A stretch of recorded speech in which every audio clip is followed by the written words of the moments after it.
I'm a great tactician from his seat. I know it all. When we concede a corner, we seem to put 11 back in the box rather than a couple up front, which other teams seem to do, which drags out. Is there a thought process? Yeah, it is a real thought on that. Yeah, George. I think 2 years ago we were the worst defensive team in the Premier League set plays, and we look at it why, and the solution we had, it was bringing everyone back in corners for two reasons. One, because the type of player that we've got, that's like saying Charles and Zobia last season, but Victor Moses and Crusade and people that they are fantastic on the counter attack. We got a real better opportunity to counter when we regain possession and get people exposed, rather than being standing there and keeping three players at the back, which is impossible to counter attack. But they use that space really, really well. We're not a tall and physical team, so we need to fill that space as much as we can. And now if you look at the stats, last year we ended up being, I think, the third best team in defensive set plays. And this season, after the bad spell that we had, that we conceded 3 corners on a trot, now we're back to our level. And I think it's important that when you're trying to achieve something, you start from basics. And okay, we don't want to be a threat when we're defending a set piece, but let's not concede a goal. And it's been very, very successful. We work in a mix. I shouldn't say that, because if you put it on the website, the opposition will read that. We work on a mixed zonal system, which is players that they got zonal positions and players that they man mark, and that's given us a real success. Apart from the Spurs game, because you remember that Gareth Bale had 2 free headers, but that happens. But overall, the system works really, really well. And if you would ask me, what should we do? I would say just be cautious in them situations, keep a clean sheet, and use the counter attack of players like Victor Moses, that if he gets 1v1 or Franco Di Santo's pace, these players will hurt the position. If you leave 2 up, the opposition will leave 3 or 4 up. So you'll never hit them on the counter. If you bring everyone back, some teams will leave 1 up, some teams will leave 2 up. So it's easier to counter attack. It's a bigger distance, but when you've got fit players and young players like we are, that distance is not a problem. Is it not a risk though, if you've got so many people in the box of the ball pinging around? No, because everyone's got areas and everyone's got very, very specific jobs. As you see, we never had that problem. It's well structured and it works really, really well. I'm going to look forward towards the end of the season in April. We're in London 3 weeks on the bounce. Fulham, Chelsea, Arsenal. If things aren't going our way by then, how much of a psychological effect will that have on the players? Playing away from home for 3 consecutive weeks, with Man United sandwiched in the middle of that.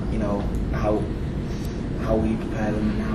You don't looking at the season like that. It's last season, for example, we had the game against West Ham that we were always looking forward to that game, because we thought it was going to be very, very important, and we couldn't lose that game, and we felt that we shouldn't lose that game. And then we had a great opportunity to progress in the Carling Cup playing Arsenal, and then all of a sudden we lose against West Ham. We get 3 injuries. We couldn't compete against Arsenal, and then it becomes a real difficult week. And in football, you cannot plan so ahead. Whatever game we're going to go into, we prepare to compete, and we need to build a momentum.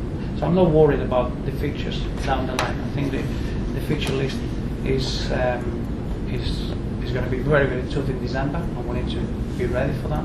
But after that, I think every month there are winnable games, and I see it more as a monthly basis or groups of 6 games rather than that period of 3 away fixtures. Remember last season we had a similar situation. We had 3 away fixtures with Chelsea, Blackpool and Sunderland, and we were robbed a point at Chelsea. I thought we performed really, really well. We performed really well against Blackpool, and at Sunderland we were 30 seconds away from winning that game. And that's the squad always finds a way to overcome adversity in that respect. What would your message be to the fans now ahead of the Blackburn game? Just the message will be very, very clear. I know we said it before, we need to show a unique belief, and we're here to defy the odds in football, and we're in a great opportunity to do that once more, and we need to fight together to make that happen. I'll tell you, I know the dressing room, I know everything behind the scenes of our football club. we've got everything to make it happen. So we're missing a mental coach, and that's the truth. At the moment, we're missing that mental coach, and the fan has to be that mental coach. He needs to get rid of all the luggage, and gets rid of all the negative vibes that we're going to get from the outside. We should be used to that and just relish the challenge. Rely on these players and the staff and everyone at the football club, because we are ready to be successful once more. Is there any sort of thought about bringing a professional mental coach in? Like golfers and such, like using in individual sports.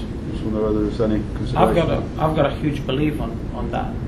I do believe as well that is how the players react towards that. I think younger players, unfortunately, in the British youth development, we don't use them, and then it becomes a foreign figure. And the young players should start getting used to that side. I think mentally you're going through such a big pressure psychologically that you need to work on that. The experienced players that don't feel too comfortable with that. I think they feel more that the atmosphere that we create with the fans, the way the fans react to the players, that's the way they find the feel-good factor. But it is I think for the younger players, there is a case for that mental coach. But believe me, mental coach is a very wide word. I think there are specific needs, and culturally it's very, very important to target what players need and for what reasons. But for the future, it's definitely a position that every football club should have covered. Yeah. I don't want to ask. I carefully vetted the questions because a few people come on. Opinion about you, Roberto, between the fans, and correct me if I'm wrong, you're either for, which we obviously are, or against. Somebody came up to you and says, I want you to ask this question, so I will. No problem.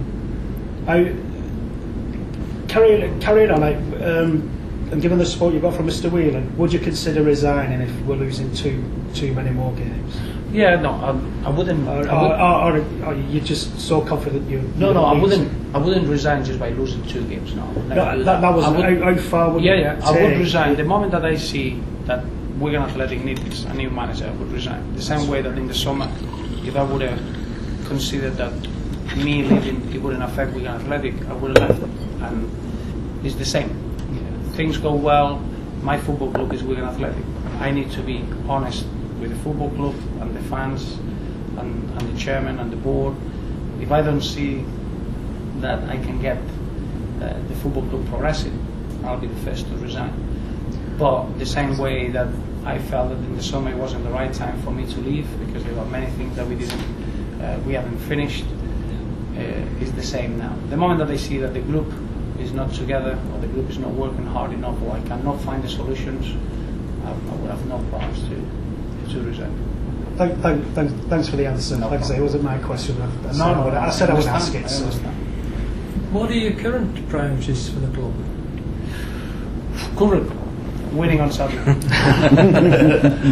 But then I've got a long list.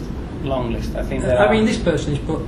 He says, for instance, is a primary target to cut expenditure, to stay in the development league, to develop talent, to be competitive. No, they're very good points. I think we need to have always a short-term ambition, and that's important.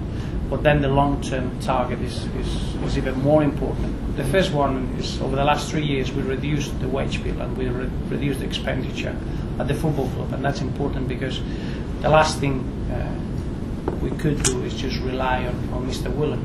Mr. Whelan has been the soul of this football club and still is. But the reality is now that we got a good financial format that is viable, and that means that we are working within our means, and I think we invest in young talent that is going to take the football club forward, whatever happens.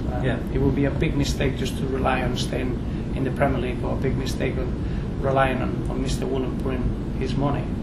At the moment, we got a very, very talented squad with huge assets. We need to develop the training ground. We just bought it now. We want to develop it. We need to set a good structure for the youth. We need to make sure that, in a way, we produce a legacy for Wigan Athletic for the future. but we need to stay in the Premier League because it's the best league in the world, and it's not the same when you're not in that league. So there are short-term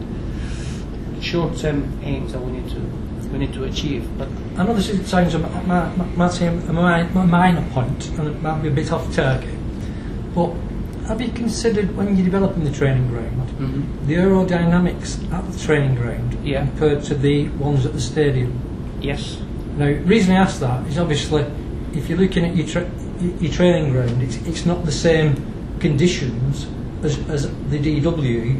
Then obviously the whatever you're practicing at the training ground, the ball flight will be different.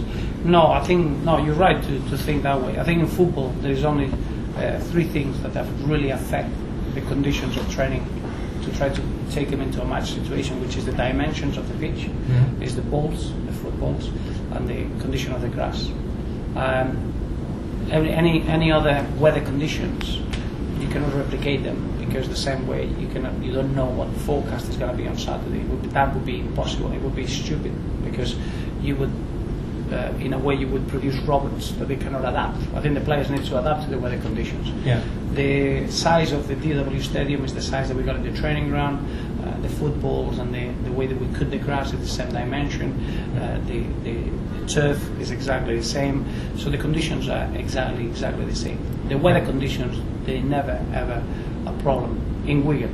Other training grounds, they got too much wind and they need to find a solution because wind don't allow you to play. But temperature, humidity, all these factors are not important. Yeah, fair enough. There's a question on Problematic as well, but you've already answered 2 out of the 3, but the ones about Mike Van Helmont, Maloney and Henry Thomas not playing, you already answered that.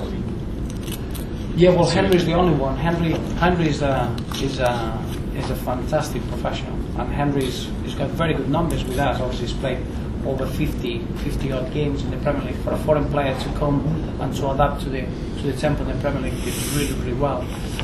For me, he dropped the intensity of his play, and he's a physical player. He needs to play with that physicality, and he knows that. And now he's regaining that. He played against Everton in the reserves, and he started to show his side of his normal self. And once he'll be fully fit, he'll be an important player for the first team, as he's been in the last 2 years. But still a young player. And remember that when you come to the Premier League, you got a sense of your adrenaline carries through, and physically you get a little bit of a dip. And Henry and other players that they are physical, they need to be pristine condition, and we need to help Henry to get back to that pristine condition, because physically he's a phenomenal player.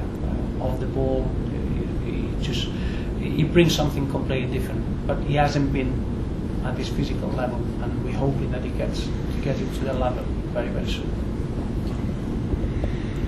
For a more general football question, answer yes or no. Right. I'm going to Wembley on Saturday. Do England stand a chance? No.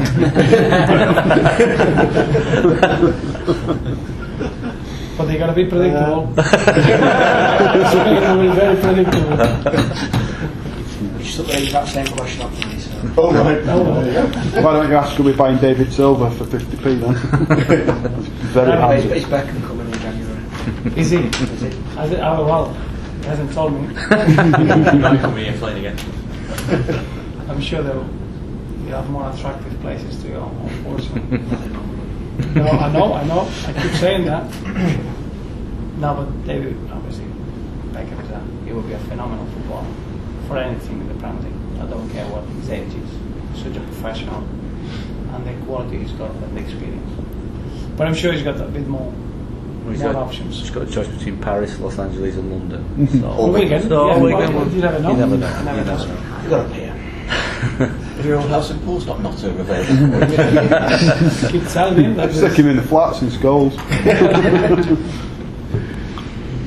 Brilliant. Okay. Thanks very much, James. Thank you very much. Thank you. Thank you.